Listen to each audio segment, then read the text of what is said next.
Hi everyone. When we started the VIP beta test a few months ago, we told you we need your feedback. And we received lots, well, tons of feedback. And we used the past weeks to analyze it and process it.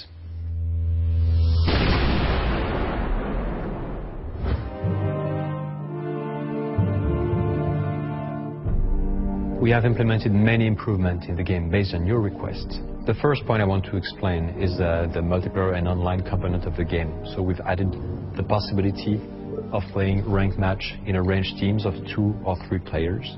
We can also host a custom match or join a match from a list of servers. Also, we've added the annihilation mode, which basically has no time limit, so you have to destroy all the other enemy units. We've also added chat before and after the match. Of course, this is disabled in a ranked match to avoid cheating. And we also added the replay system, which allows you to save a game and visualize it afterwards.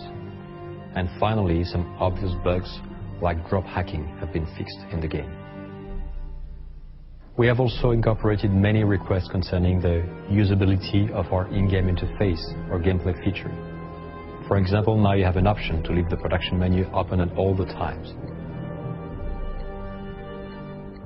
We have changed some of the ruses, so the decoy ruses, decoy buildings or decoy army, you can now change and select the type of decoy army you want to create, only airplanes, only tanks, and you can select the type of decoy building you want to create.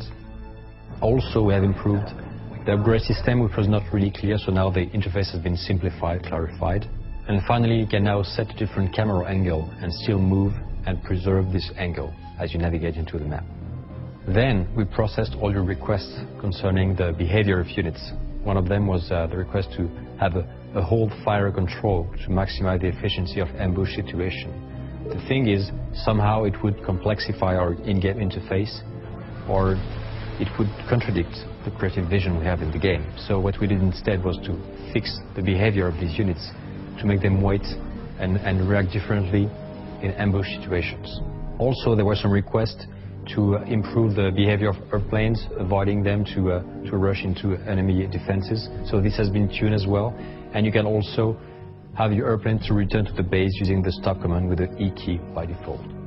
Finally, there's lots of other improvements in the game, but it would be too long to describe. But very simply said, we have improved the visual and audio experience.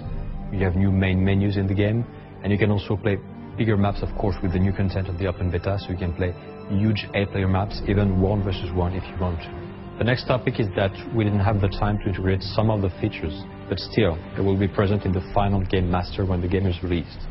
For example, we'll have improvement on the R.U.S.E. sectors in some of the map, as you suggested, and you will be able to visualize all the orders of you and your allies when you play a game. The most difficult thing to advocate was some of the requests you had, which we did not choose to integrate into the game, because basically they didn't fit into the vision we had for R.U.S.E. For example, moving information was requested, but in R.U.S.E.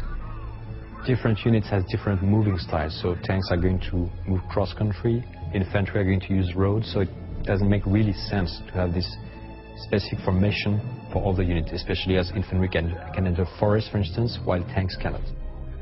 The other point is the force fire command. If you allow artillery to fire on hidden or invisible units, you contradict the advantage of the camouflage net and radio silence ruses.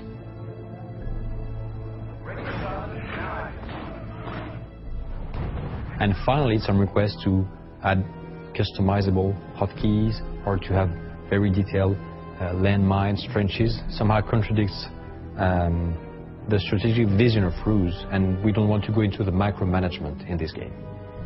Finally, we have plans for post-launch, and we will inform you of what we plan to integrate into this process in terms of your requests.